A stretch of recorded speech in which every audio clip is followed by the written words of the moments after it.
देखिए, मैं एक संवैधानिक देश में रहती हूँ और संवैधानिक देश मुझे इस बात की अनुमति देता है और संविधान मुझे इस बात की अनुमति देता है फ्रीडम ऑफ रिलीजन की। अगर फ्रीडम ऑफ रिलीजन के नाम पर और इस्लाम के जस्टिफिकेशन पर बेमतलब के रोड पर नमाज हो सकते हैं, और जो इस्लाम में कुरान में पैगंबर मोहम्मद सल्लल्लाहु अलैहि वसल्लम के उसूलों में, जो अलहामी किताब अल कुरान के सारे अहकाम में जो मजार परस्ती सबसे बड़ा गुनाह है, जब ये मुसलमान आराम से कर रहे हैं, और मैंने जो हवन किया है और निर्जल 3 घंटे से ज्यादा मैंने हवन किया है, और मैंने तो उसमें मुसलमान बेटियों को हिजाब से मुक्त करने की प्रार्थना की है।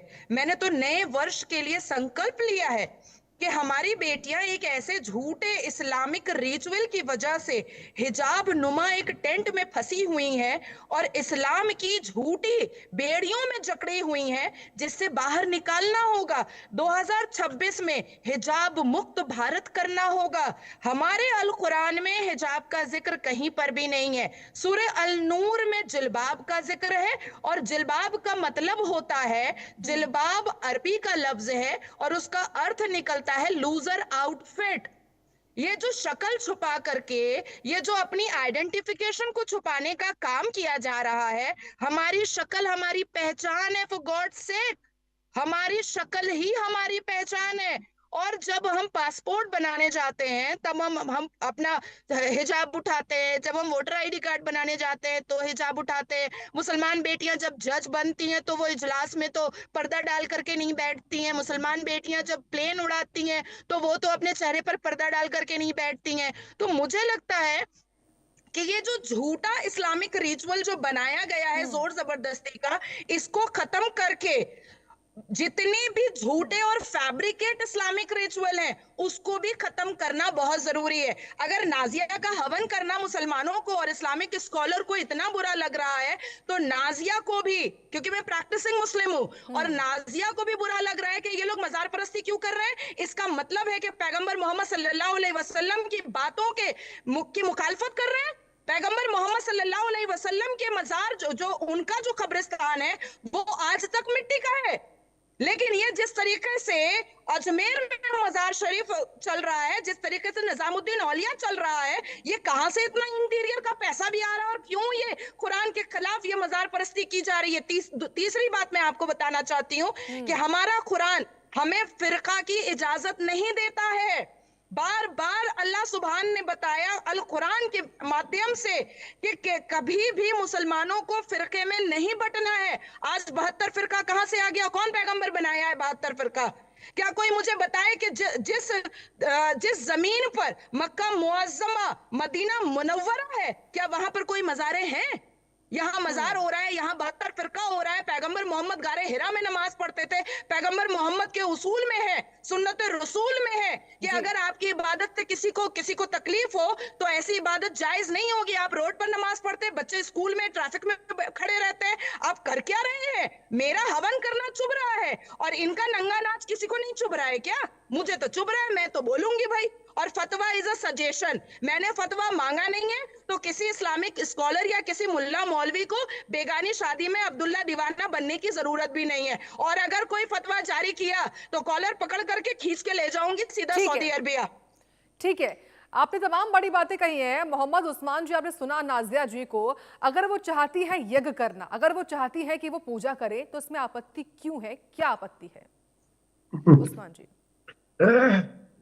देखिए, इसमें दो तरह की बातें हैं। एक तो है मजहबी नजरिया, और एक है हम जिस मुल्क में रहते हैं उसके संविधान से संवैधानिक अधिकार। ठीक तो है। उसके तहत हमारा देश का जो संविधान है वो इजाजत देता है कि वो अपना कोई भी मजहब अख्तियार करे और अपने फेथ के हिसाब से जो उसे अच्छा लगे वो करे। ये तो नहीं, है। यहाँ पर आप गलत कह रहे हैं। बोलती और बोलो, फिर बोलो, चलो बोलो। आदत आपको इख्तियार गलत तो करने की पड़ेगी। जरूरत नहीं है मुझे, कोई भी मजहब इख्तियार करने की जरूरत नहीं है। मेरा फ्रीडम है, मेरा फंडामेंटल राइट है, मेरा संवैधानिक राइट है।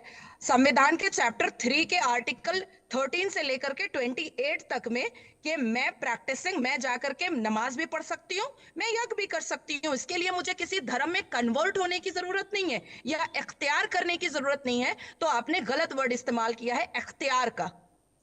नहीं, मैंने कोई गलत लफ्ज इख्तियार नहीं किया, और ये तुम्हारा अपनी सोच है, चाहे जो करो आप। आप मुझे अपनी क्यों सोच, डिक्टेटरशिप में लेकर अरे आ रहे आप हैं? अपनी सोच दूसरों पर क्यों थोपना चाहती हैं? आप अपनी सोच मेरे ऊपर आपको जो थोप रहे हैं अच्छा मौलाना लगे करें, साहब। आप अपनी सोच आपको मेरे जो ऊपर अच्छा थोप रहे लगे हैं। वो आप इख्तियार करें, जो आप मुझे आपको अच्छा कन्वर्ट लगे तो वो करना काम ठीक करें। है, अपनी बात पूरी करिए आप उस्मान जी। आपको दूसरों की सोच को वो करने का अख्तियार नहीं है, आप अपने हिसाब से जो मर्जी करें वो करें। लेकिन जब बात की जाएगी इस्लाम के नाम पर, जब आप इस्तेमाल करेंगी कुरान को और इस्लाम को, अगर आप इस्तेमाल करेंगी तो आपको उसी की कसौटी पर खरा उतरना पड़ेगा।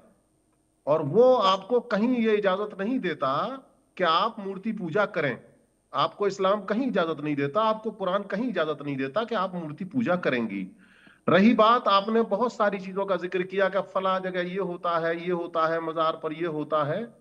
देखिए, ये किसी का फेल है। हम उस फेल को, क्या किसने क्या किया, उसको अपने मजहब की बात नहीं मान सकते। मजहब के लिए जो बुनियाद है मजहब की, हम उसकी बात करेंगे। तो कुरान है, हदीस है और फिका है, उसके मुताबिक जो एक तौर तरीका बनाया गया है कि आपको जिंदगी के हर शोबे में किस तरह से करना है, ये तमाम आ रही चीजें हूं आपके हैं। पास। ये उसके हिसाब से जो उस पर अमल करने वाला है वही इस्लाम का सच्चा दावेदार अपने आप को कह सकता है।